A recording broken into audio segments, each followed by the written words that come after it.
Do you think that Mark Twain's attitude toward Clark was started back when they were younger men teaching, or do you? Well, I think Mark Twain was.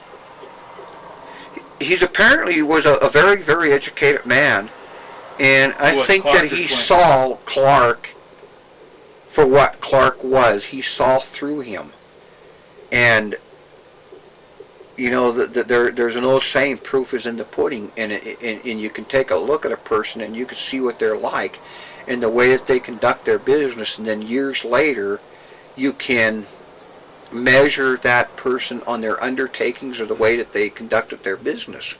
And I think Mark Twain and both the Vanderbilts together saw Clark for what he really was.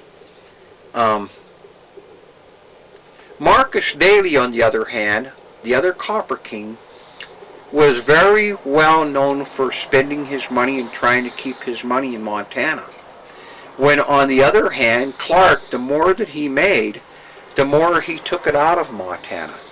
And Clark became caught up with this idea of becoming rich and powerful, in which he did.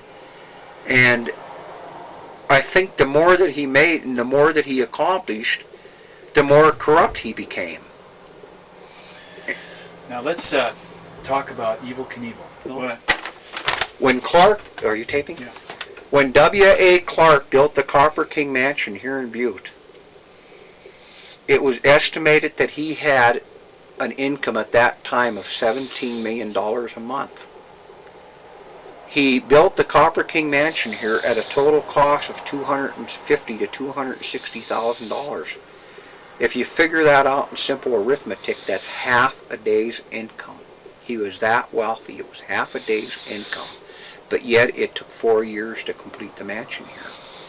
So he's making his money from other things besides just the mine. Clark just about had his hands on everything. He learned from the best. The 1900s and the 1920s, the 20s are particularly fascinating to me because I am fascinated with gangsters. I'm fascinated with the Industrial Revolution and Industrial Age and how things work. And like my stepmother always said, I thrive upon sensationalism, and anything that is sensational is fascinating to me. And Clark is fascinating to me because he jumped in, he seized the moment, and he had his hands in just about everything. He was in the oil well business. He had extensive oil well holdings in Long Beach, California. And everything that he did, he thought big, he did big. Did he have steamboats? And well, this is another story that I found out. Clark knew the Mississippi states, and he knew that area, and he knew California and the Great Lakes and that whole area. And it is believed and said that he had 2 steamboats built. He had the Clarkston and the Clarksdale. And they were built in the Great Lakes, and basically they were used for hauling goods around the Great Lakes. And this is how he got a lot of his stuff to Montana. Because in the earlier years, you could go clear from the Great Lakes out to the Atlantic Ocean, around New York and around Boston and around that entire area, then come up through the Missouri River and bring their stuff to Montana. But apparently, whatever happened to these boats, it is unknown. But Clark always thought big in just about everything that he did, and this was the secret to his success. And in the end, he became out on top. Had Clark lived longer, there's no telling what he couldn't have done, because he had his hands in just about everything. He wasn't just in mining, he was in everything. He was in the electric companies, he was in water, he was in oil, he was in gas, he was in wire. He had his hands in just about everything. Mercantile business, which meant, like grocery stores and in banking. And did he have a weakness that maybe the mob could exploit? If you think about this, now that you mention that, it would only make sense that the secret to his success, he had to have ties somewhere, either in New York or Chicago, with the mob to gain access to a lot of this. and to be able to do what he did, because it seemed like with his money and his power, he was just about able to do anything. Anything that was conceivable, any undertaking that he could dream of or would get it in his mind, he was able to do it. But his real passion and his real dream was to build a railroad from coast to coast to the United States, and from the North Pole to the South Pole of the United States. And had he lived longer, he might have got it done. And he wanted to collect artwork.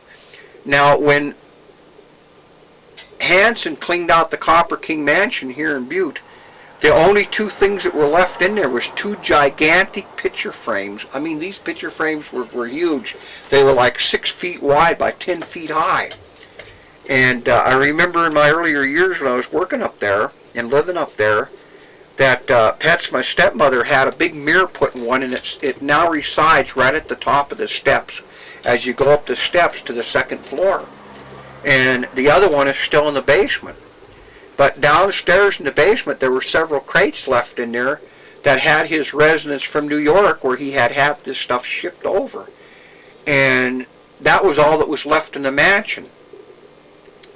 And then, I guess, after Hansen got through with what he was doing, he sold it to the diocese, some Catholic diocese here in Butte. And then they had it, I think, up to the 1950s or 60s, and then they sold it to Anna Cody, who had the 4 Mile Bar here in Butte years ago. And she, in her own right, she's a beautiful woman. I've only met her a couple of times in my lifetime, because she passed away in my earlier years. But she had the 4 Mile Bar, and it was believed that she was kind of a bootlegger, and she was bootlegging whiskey. So maybe, from what some of the stories that her daughter, Pets, was telling me, that she could have had for some reason, a lot of the stories you're going to hear about Butte and its corruption, and a lot of the stuff that went on here in Butte, for some reason, it's always going to lead back to the Hansen brothers, or Hansen's Packing Company. It's like they were a recruiting ground, and they always knew what was going on in Butte, or what they thought was best for Butte. So there was more than one Hansen. There was two. There was Walter, and who else? There was who was the other one? Boy, I can't even recall it right now. But see, it is believed that later years, one of them went into the trucking business. Boy, I can't even think of it right now. But see, part of Hansen's Packing Company later became the Danny Driscoll Boys' Home. And I remember during the 1970s when Evel Knievel come out with the Evel Knievel pinball machines, that he donated one of the Evel Knievel pinball machines out there. Okay, let's stop for a minute and get the Evel Knievel stuff. Posters here. Do you want to tell us what the first